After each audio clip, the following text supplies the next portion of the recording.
بسم اللہ الرحمن الرحیم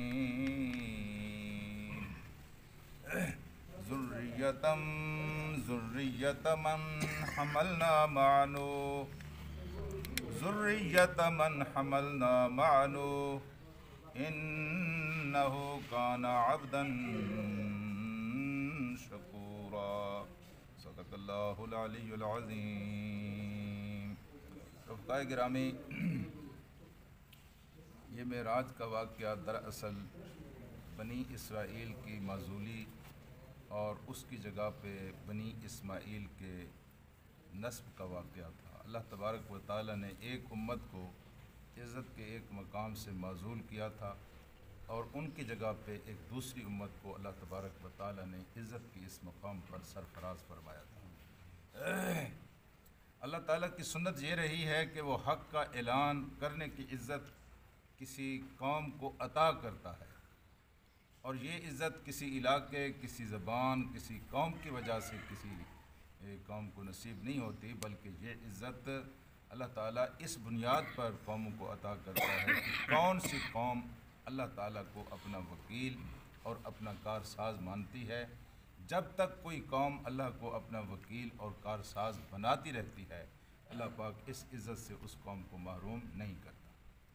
جب کوئی قوم اللہ کو چھوڑ کر دوسرے کسی کو بھی، اس میں نبی ہیں، اس میں ولی ہیں، اس میں بڑے بڑے بزرگ ہیں، اس میں فرشتے ہیں، اس میں دیوی دیوتا ہیں، اللہ کو چھوڑ کر جب کوئی قوم کسی دوسرے کی طرف لڑکتی ہے، پھسلتی ہے، کسی دوسرے کو اس مقام پر بٹھاتی ہے جو اللہ کا مقام ہے، تو پھر اللہ تعالیٰ اس قوم کو کان سے پکڑتے ہیں اور عزت کے اس مقام سے اس کو معزول کر کے اس کی جگہ پہ ایک دوسری قوم کو اس عزت کے مقام پر بٹھاتے ہیں۔ بنی اسرائیل کی قوم معزول ہو چکی تھی اور ان کے جرموں میں سب سے بڑا جرم یہ تھا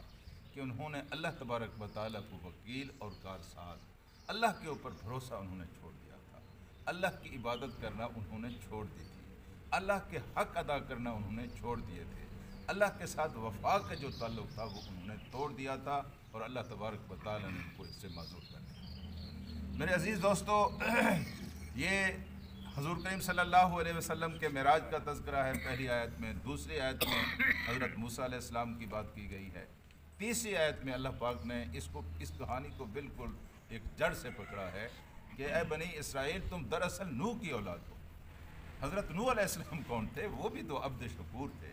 اللہ کے اوپر بھروسہ کرنے والے تھے۔ اللہ تبارک و تعالیٰ نے اس وقت اس جرم میں ساری کائنات کو نیست و نابود کر دیا تھا جن لوگوں نے اللہ کو چھوڑ کر کسی دوسرے کو اپنا معبود بنایا تھا۔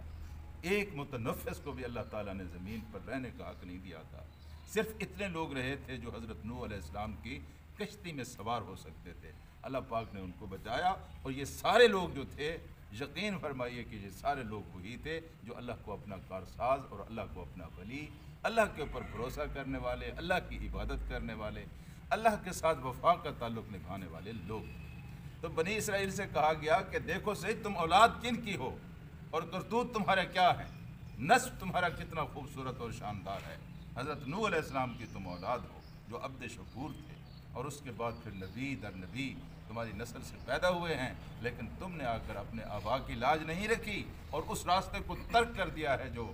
وفا کا راستہ تھا، حق کا راستہ تھا۔ اس لیے اب تمہیں اس منصب سے معزول کیا جاتا ہے، اور اس کی جگہ پہ امت محمد کو، بنو اسماعیل کو، اس منصب کے اوپر فائز کیا جاتا ہے۔ تو کہا گیا ہے ذریتاً، اے اولاد، من اس کی، حملنا جس کو ہم نے اٹھایا، مع نوح، نوح علیہ السلام کے ساتھ، یعنی تم ان لوگوں کی اولاد ہو جن کو حضرت نوح علیہ السلام کے ساتھ کشتی میں اٹھایا گیا تھا اور باقیوں کو تباہ کر دیا گیا تھا۔ اٹھایا کن لوگوں کو گیا تھا؟ میں پھر عرض کرتا ہوں، صرف ان لوگوں کو باقی رکھا گیا تھا جو توحید پرست تھے، جو اللہ کے اوپر بھروسہ رکھتے تھے، باقی سب کو تباہ کر دیا۔ اور پھر کہا انہ کان عبدا شکورا، یہ نوح کون تھے؟ یہ عبد تھے، یہ عبد تھے اور بندے تھے۔ کیسے بندے تھے؟ شکورا، اللہ کا شکر ادا کرنے والے بندے۔ یہ قیامت کا دن جب برپا ہوگا اور جب حساب کتاب میں تاخیر ہو جائے گی اور انتظار میں لوگ ہلکان ہو رہے ہوں گے، پریشان ہوں گے، اتنے پریشان ہوں گے، اتنے پریشان ہوں گے، ایک روایت میں آتا ہے کہ لوگ کہیں گے کہ اللہ حساب شروع کر، بے شک ہمیں جہنم میں بھیج۔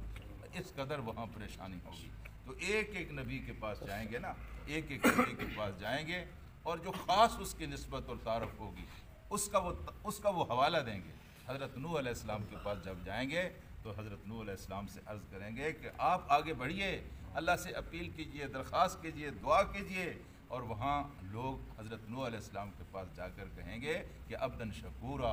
اے حضرت نوح آپ تو اللہ کے عبد شکور ہیں، اللہ نے لکھ کر دیا ہوا ہے، اللہ کے پہنچے ہوئے ہیں، آپ اللہ تعالیٰ سے دعا کیجیے۔ لیکن حضرت نوح علیہ السلام ہاتھ کھڑے کر دیں گے، اب کہیں گے کہ اللہ جلال میں ہے،